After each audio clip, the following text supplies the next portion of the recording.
Hello, beautiful people. Welcome to the Personal Power Circle Talks with Roxane. We're going to spend some quality time here. I love quality time where I'm going to speak my personal truth from the womb, heart, throat, rather from the mind, where I share and explore the messy parts of personal growth.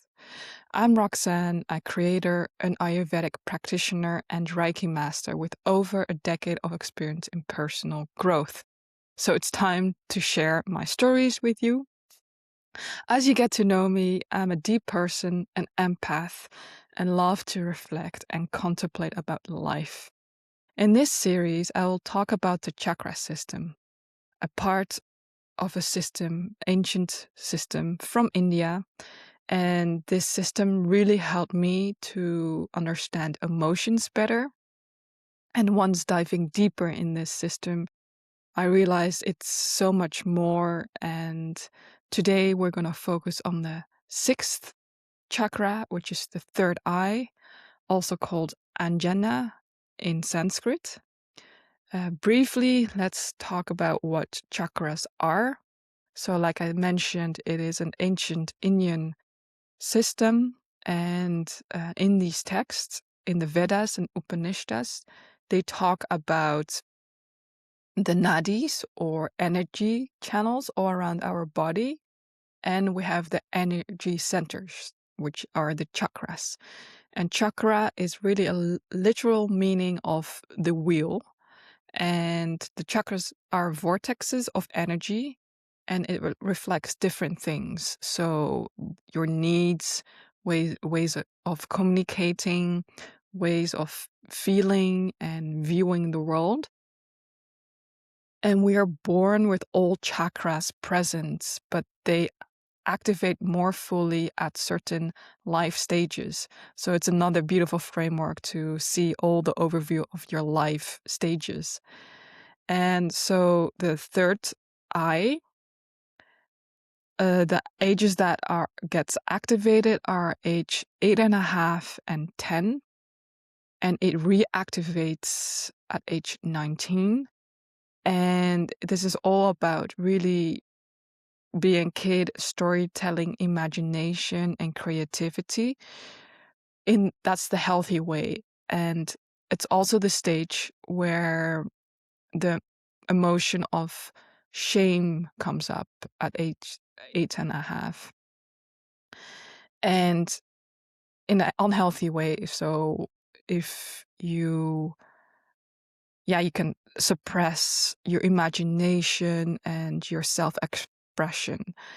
And when I learned this really resonates with me, like looking at all these patterns, like the red thread for me, in my case, it's really suppressing and expressing, suppressing a lot of things, and also my self-expression. So let's see where the atomical location. So it's above the eyebrow, the center of your forehead. And the body functions are inner vision, insight.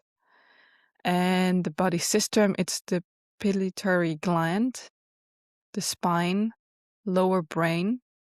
And the ectorin gland is the pituitary gland again. So it's really in the brain. And the organs that are related to system is the nervous endorin. And the color is indigo. And the element is light. And the sound is sham. And this whole theme is really awareness, intuition, imagination. And let's look closely at the emotions. So when the emotions are balanced, you feel empathic, focused, can differentiate the truth from illusion, open to receive wisdom, sight and intelligence, awareness of the spiritual connective realm, and beyond the physical. So much magic. And the unbalanced emotions are you reject ideas of spirituality. That was a big one for me. Can be in fear of self and others. That's also a good big one for me. Exaggerate truths, feels violated, moody, and are unable to reflect and sees life as black and white. So to create, obviously, a relationship with your third eye, the first step is awareness. And one way is really journaling about these life ages. So here are the journal questions. So the third eye really strongly activates between age 8.5 and 10. So what was happening in these life events that shaped you, related to storytelling, imagination, or looking at these emotions as well. And also the big one, the emotion of shame. And and since I am documenting my personal growth here, I will use myself as the case study so that you have an idea. And also, when you journal, just try to be not in the story of these events, but just try to be more of an observer. It's such a healthy way, and at the same time, you just get a lot more perspective on certain things. So let me look at my case. So age 9, Roxane, there was a moment that I redid a class, and that did not help with my self-confidence at all. And then creating this limiting belief of, am I not good enough? But there was also this time that I really enjoyed creativity, and I was creating things, just really using my imagination. And also there was a moment at same age at that school, it turned 50 years old, and there was this art competition, and I joined the competition, and the theme was really fairy tales. And then I remember during that time, my dad also helped with my project. And I visualized the fairy tale of the wolf and the sheep with matching sticks and cotton. So it's really this imagination again, using my creativity. So that was that was a nice moment. And relating to like imagination or kind of spirituality in a way, there was a moment that I accidentally cut one of my like a new t-shirt. I just accidentally cut it, and there was this hole. And on the same day in the evening, at age 19, I just prayed in my mind, like, please fix this hole or something like that, because I was really attached to this t-shirt. And then the next day, it was completely gone. And in a way, in my surprise, I almost didn't believe it. But at that moment, I did experience, okay, there's so much more. But obviously, I just have a lot of shame or suppression, looking at also all the other first, second, and third chakras. So I was more of like really, okay, closing off, and I didn't tell this memory to anyone, but I kept it for myself because I did believe there is more. And also, okay, so at age 10, Roxane, we moved to another country. Again, a big change that I had to leave another location and move something and start something new. So in a way, at that time as a kid, it was for me just normal. It was just, okay, a pattern that, okay, this is normal for me. But at that moment, obviously, it's it's a big change, and you let go of your friends and, your foundation in a way. So yeah, I did not speak English at that time, so that was also a challenging for me to readjust and learn English again. So that was also not really helping to open my throat, if I think about it, and self-expression. So that I remember clearly there was I think, a week that I just sat alone on a rock, really alone. I just didn't know how to communicate and, felt really alienated. But at some point, someone came up and then we became friends and I managed. But still, I remember it was a big thing. Um, and also at age 10, which I find it very, yeah, adult-like for us, my younger sister and myself, that we actually made rules for us since when I was younger, when I was 6, I slapped my sister. So this time we changed this pattern by just writing rules for each other. And so I'm actually proud of us that we did that to change that pattern.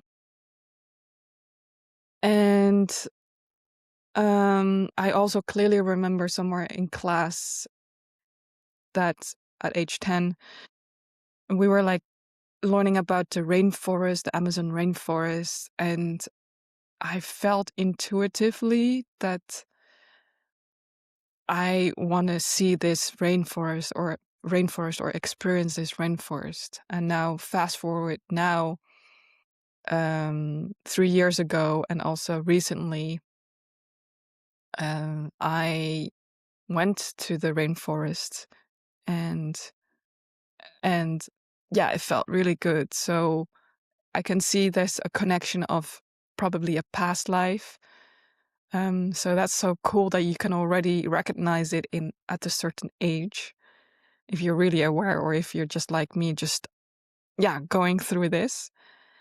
And there was also a big one at age 10, and that's where I learned a lot about how I was dealing with my emotions at that point.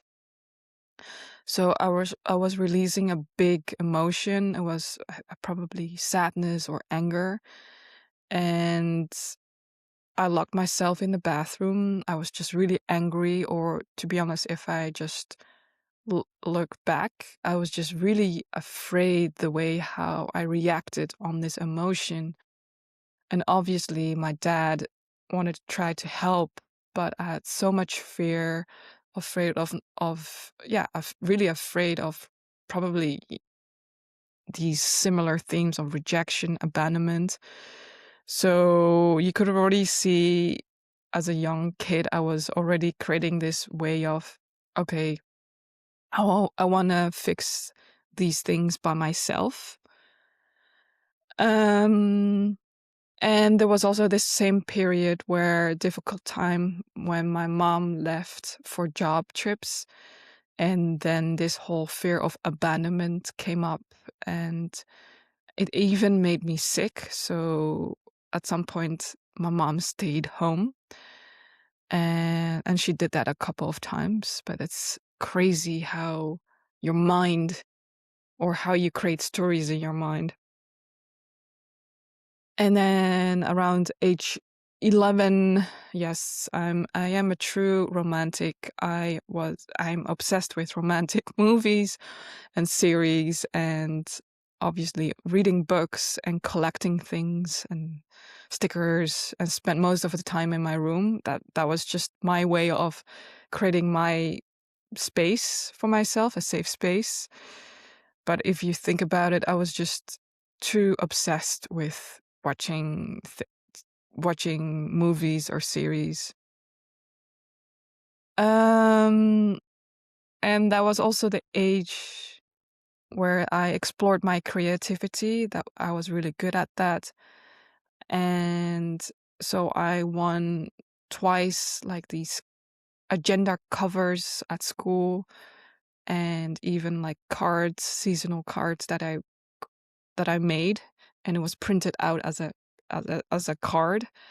So I could really see or experience that I was really good in creativity. And yeah, I guess my creativity was a way of expressing myself, but it just came really naturally to me. And I even, which was really beautiful, a teacher at that time could see that I was so talented with creativity. And at that moment, at age 11, I wasn't really aware or again, this theme of myself, that this self-confidence. Yeah, I was lacking confidence and stuff.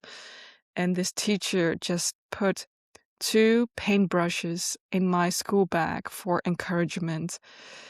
Yeah, it always stays in my memory, and from that moment, it gave me just encouragement just to pursue art and continue with my art and creativity, which I did eventually as well. And at age 12, we moved to another country, Damascus, another big change. But I guess, yeah, as a kid, we are used to it, so it was fine for us in that case. But again, starting over, making new friends, but it made me stronger and also open-minded and with flexibility and exploring different countries. I have that still as well, and seeing the world, it's not only one place. And yeah, that's what I got from it. And let me see. Yes, there was this particular moment I remember on the way back from school. My dad played Red Hot Chili Peppers, and I was singing the song along. And then from my dad's perspective, I think it was just his way. In a way, he has his own perspective and conditions. And he just said, really, "Oh, you're singing out of tune." But obviously, in my perspective, I was just taking things really seriously. And then from that moment, yeah, my confidence didn't help. So that was another kind of pattern of, okay, let's not use my voice again. But now I know, and now I'm also using and opening my throat and speaking from the truth. And I must say, it is scary at the same time, but I also see it is really good to just express yourself. And there was a period at that time, that age 13, that all my friends left suddenly. That's the downside of international schools, people leave and move on. And there was just a period that all my good friends just left. And then there was this 1 year that I was alone again. So learning about that as well, being alone and how to handle that. But what really helped me is I joined a soccer team, and that really helped me out and made new friends. But from this thing, yeah, you just can see that, we are resilient people. We are really resilient things. And then at age 14, we moved to Amsterdam. Again, starting halfway was not the ideal transition, since all the people already made friends and you missed out, the first day of the year. So that was also a challenge for me to connect and start over again, making friends and, yeah, being a teenager. And now let's move at age 19. That's where you also reactivate again. And that was the time of my high school graduation. At that moment, obviously, I had a brief moment of happiness, but then quickly followed in the next question or making things heavy for myself. What's the next step? What university? And that was for me challenging and also unsure about it. Obviously, yes, I have this strong creativity sense, but it was just for me, yeah, uncertainty, just again, low self-esteem. And but eventually I decided I was really fortunate and I was able to take a gap year.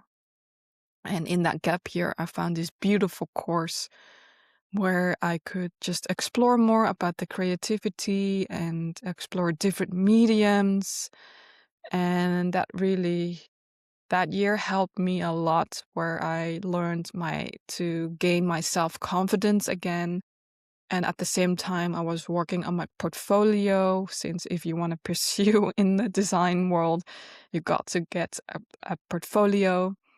And yeah, it was just really, at that time, I was really also really eager to learn new things. But that makes sense if you're 19. Yeah, so these are my experience.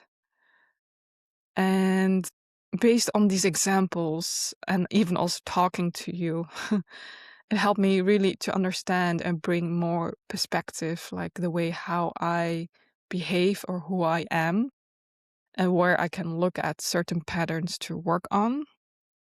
And it's like really a therapy session with yourself, a free therapy, and just write it out. Just do it on paper. There is a way of also letting it go, and just be the observer. And also, now doing this work for a long time, use what I notice, I can see patterns easy. And now, yeah, I can see these patterns easy, and now it's up to me to decide if and take full responsibility to repeat these patterns. I mean, if it's a healthy pattern, then why not? But if it's an unhealthy pattern, it's up to you to change it. So now it is your turn to go and journal about your life events that shaped you at 8.5 and 10. Focus on the themes of, storytelling, imagination, your creativity that you flourished, and the emotion that comes up is shame for the first time. So were you suppressing things, or how was your self-expression, and how were you feeling looking back at these emotions? And how were you at age 19, uh, which is maturity, and that you're an adult, actually a young adult? Like how how was your thinking and being mature, intellect? And if you're brave enough and you're watching this on YouTube, please comment below and share one of your life events that really shaped you, who you are, or a pattern that you break. I'm happy to read it. And yeah, so to change patterns and conditions, is the first step is being aware. And once you're aware of things, then you can take the action, and take the action to change. And along the way, yes, you will experience the messy parts, but that's part of life. And then at least you know the strong why, which is changing pattern. So one way that can support you to be aware of things is Reiki. I am really honored to share Reiki to serve people. Reiki really supported me to be aware. It even helped me to it even helped me to digest grief in a healthy way, exploring these patterns that I wanted to break, and dealing with emotions in a healthy way. So I'm calling in 3 women who are ready to receive this Reiki session with me in person in Amsterdam. Explore your natural state. You can book on personalpowercircle.com. And I will see you in the next one. Bye.